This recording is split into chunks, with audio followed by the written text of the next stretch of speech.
今日のネタなんですけれども、セブンイレブンがピザの宅配事業に参入ということで、ネット上なり、株式市場なり、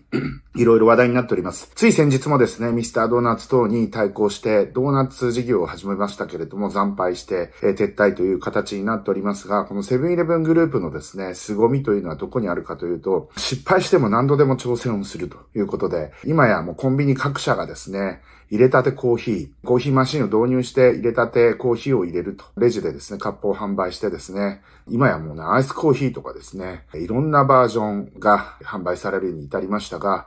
これ、実はセブンイレブン2回参入しようとして失敗してるんですね。だから3度目の正直でやっと成功したということで、失敗してもですね、チャレンジし続ける、そして業界に先駆けてですね、いろんな事業を試していくっていうのはセブンイレブンの強みなんじゃないかなと。そしてこの圧倒的な商品開発能力ですね、ピザーラとかですね、ドミノピザとかそういった宅配ピザ各社はですね、戦々恐々としていると思います。実はですね、ピザ、非常に粉物はだいたい利益率いっていますけれども、非常に利益率が高いです。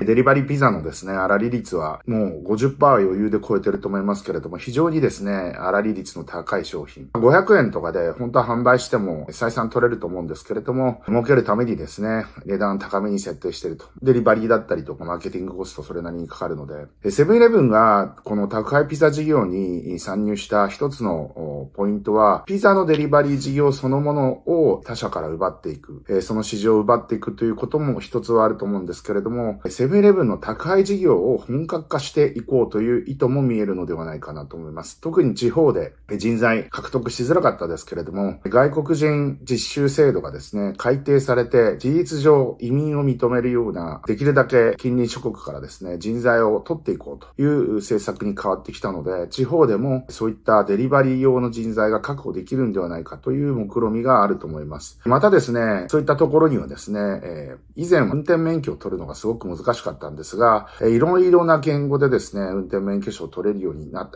制度改革されたので、外国人が日本に来てデリバリーを地方でやると。セブンイレブンの加盟店でそういったことをやるという人材の目処が立ってきたのではないかなと、そういうふうに思っております。つまり、ピザのデリバリーが目玉ではあるんですが、それ以外のセブンイレブンの各種商品も一緒に配達をすると。これは他のピザチェーンにはない強みとなっております。特にですね、高齢化が進みまして、コンビニに行くのすら難しいというような人たちが大量にこれから発生してきます。高齢者の事故、そういったものに対するですね、世間の風当たりも強くなってますので、そういったところも含めてですけれども、デリバリー事業そのものをですね、どんどん開拓していこうと。その旗頭としてピザ宅配事業を位置づけているのではないかと、そういうふうに思っております。先日もカナダの会社からですね、買収提案来ておりましたけれども、正直セブンイレブンの実力からするとですね、非常にディスカウントされた株価になっております。ということで、今日はセブンイレブンの宅配ピザ事業について解説しました。今日はですね、セブン&アイ・ホールディングス、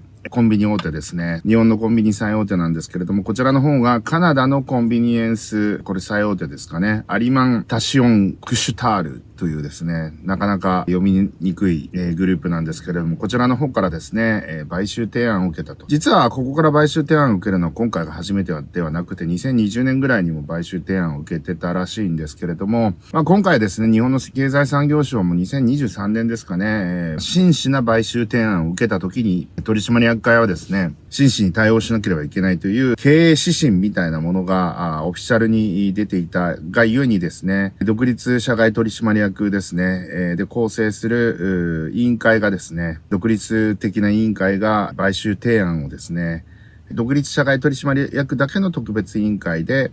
答申をすると。この買収提案を受け入れるか受け入れないかを答申すると。この買収提案によってセブン&アイ・ホールディングスがですね、株主の利益を最大化できるのかどうか、そういったことをですね、これから検討していくことになると思います。16日の時点でですね、セブン&アイ・ホールディングスの時価総額4兆6000億円。今日もちょっと、これ買収のニュースのリークが途中で出たんじゃないですかね。場の途中からドンと上がってましたけれども、約5兆円程度ぐらいは買収にお金がかかるんじゃないかなというふうに言われております。こちらですね、アリマンタシオンの方はですね、アメリカ国内でサークル系だったりとかですね、あまり日本では馴染みのないようなコンビニだったりとか、小売店、こういったもものを1万7000店舗ぐらいですかね。ヨーロッパ及び北米を中心としてですね、展開をしていると。日本よりもまだ大きい店舗も結構あるみたいですね。日本のセブンよりもね。で、セブンは20カ国で8万5000店舗。イトーヨーカドーはね、どんどん閉店していってますけれども、コンビニ経営資源を集中すると。こういった海外株主からのですね、圧力等もありますので、で、こちらの方ですね、アリマンタシオンの方はですね、時価総額8兆円超えてる倍近くですね、の経営規模であるということでですね、これ合併というか買収成立すれば、世界ナンバーワンのですね、小売チェーンができるというふうな形になると思いますが、日本におきましてはですね、これ、例えばローソンがですね、三菱商事、KDDI ですかね、こちらの方と一緒になってですね、小売と通信業界が融合していく、こういった流れであったりとか、伊藤忠商事がファミリーマート完全子会社化したりとかですね、様々な商社との連携っていうのはもちろん省流のサプライチェーンの話があるので、当然といえば当然なんですけれども、そういった流れもありながらも、国内で事業が飽和して、これ以上の成長余地が本業で見込めない、例えば KDDI みたいな会社が小売業に手を出して、そこで決済だったりとか、そういったお金の流れも抑えていく、小売とお金の流れ、ポイント、こういったものを抑えていく合唱連行の流れ、そしてこういった独立系のですね、小売チェーンが合唱連行していく流れ、こういったものが出てくるのかなというふうに思っておりまして、このカナダのコンビニ大手、アリマンタシオン、クシュタール、もうこれとセブン&アイが一緒になったらどんな社名になるのかちょっともうよくわかんないんですけども、これまでもですね、創業がイトーヨーカドーだったということで、セブン&アイホールディングスなんて言ってますけど、実質的に儲かってるのはセブンイレブンなわけで、もう、思いっきりセブンイレブンの方にですね、コンビニ事業の方に傾注すればよかったと思うんですけど、やっぱり日本企業らしくですね、創業を大事にしながらバランスを取りながらなんてやってたらですね、経営効率がちょっともっともっと良くなるはずだったのが良くなってないんで、こういった買収提案って多分来てるんだと思います。もっともっと経営効率上げてですね、時価総額上げてればですね、逆に買収できるのかなと。と言いながらもですね、元々のセブンイレブンを、親会社というか、ライセンス元だったセブンイレブンのアメリカ買収したりとかですね、積極的に国際展開を進めていってるという中でですね、この、買収が成立するのかしないのかっていうのは非常に大きな流れになってくると思います。日本流のですね、売り場の作り方、そして商品の開発の仕方、非常に細